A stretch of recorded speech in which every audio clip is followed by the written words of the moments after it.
Guidance is internal. 12, 11, 10, 9. Ignition sequence start. 1, 0. All engine running. Liftoff. We have a liftoff. 32 minutes past the hour. Liftoff on Apollo 11. Tower cleared. Okay, we got a roll program. Neil Armstrong reporting the roll and pitch program, which puts Apollo 11 on a proper heading.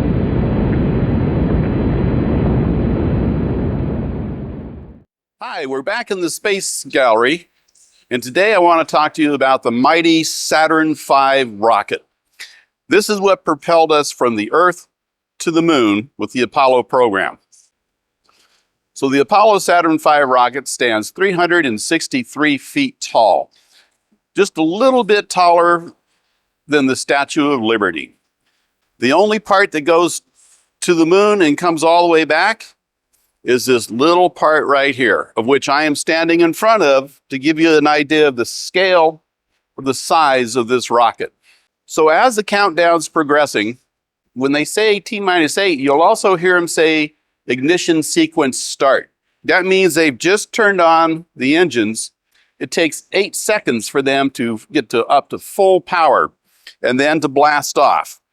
As the rocket begins to climb, you will hear them say tower cleared. What that means is now control of the rocket has now switched from the Kennedy Space Center to the Johnson Space Center. From now on, Houston will be taking care of commanding the rocket.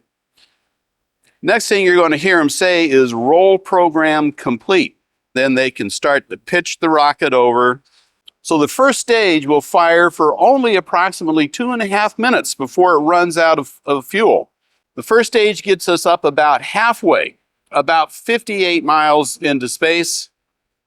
It runs out of fuel, detaches, and splashes down in the Atlantic Ocean. Now the inner stage comes off. This is a section that protects the 5 engines of the second stage. It'll come off, fall back to Earth. Now the 5 engines on the second stage will ignite. Also at the same time, the escape tower now comes off. So now the second stage is lit. This is now getting us going faster and faster and faster. And now the second stage has run out of fuel. So it detaches. It falls back into the ocean. Now we have just the top 1/4 of the rocket left. This is the third stage. Now the third stage engine will light, and this will get us up to about 115 miles above the Earth's surface at what they call a parking orbit. And it has propelled us now to a speed of 17,500 miles an hour. So we'll go around the Earth a couple of times because we have to wait now until we get at just the right position in orbit to fire us off to the Moon. So now we're going to reignite this engine, and we're going to do what is now called a TLI, a trans-lunar injection. This engine here now is going to accelerate the rocket up to about 25,000 miles an hour. That's enough to get us away from the Earth and on our way out to the Moon. Now, as we're going to the Moon, we now have to prepare for landing on the Moon. So here we have the command module, which you see behind me. We have the service module, which has all the life support, fuel, oxygen, everything needed to get us to the Moon and back. Lunar lander's right here underneath of everything. So now about halfway to the Moon, we are going to undock the command service module from the third stage. And when we do that, these panels will open up. Actually, on the real ones, they just fall away. So now while we're doing 25,000 miles an hour in space, we're going to accelerate forward, we'll make a U-turn, and we're going to come back and dock with the lunar lander. And then we're going to slowly back away. So now we are down to the command module and the lunar module. So as we start to get to the Moon, now this engine here will fire to slow us down. Now we've slowed down the moon's gravity, will grab the spacecraft and now put us in orbit around the moon. Now when it's time for the astronauts to get in the lunar lander, they will go through the tunnel, which is here on the top, and through the hatch here on the top of the lunar module.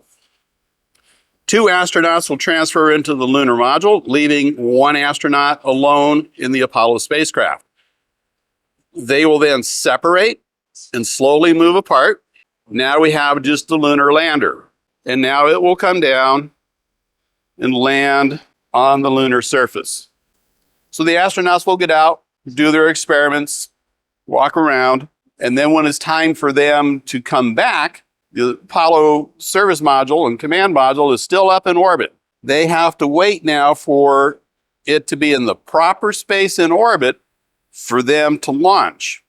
So the lunar lander is in two parts. You have the descent, which had the engines to get us down on the moon, but that's out of fuel now. So this becomes the launching pad for the ascent module, the part that's going to bring them back home. So it will blast off and come back up as the command module is coming around. They will then meet in space and redock with each other. So they'll stay like this for a couple of orbits. They have to move all the rocks and all their gear and stuff back into the command module. When they're done with that, the lunar module ascent stage is jettisoned. So now we have just the command service module. This engine here now will ignite and do what they call a TEI, a trans-Earth injection. So it'll go accelerate us up out of the moon's orbit and heading back to Earth. Now, when we get back to Earth, now it's time to separate the command module from the service module.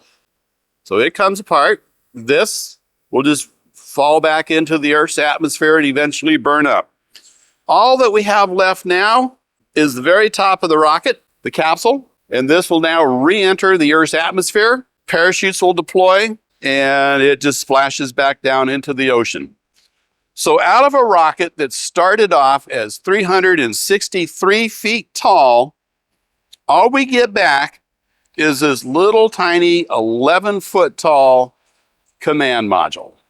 And that is how we got from the Earth to the moon. So come see us soon and see the real Apollo 9 capsule gumdrop.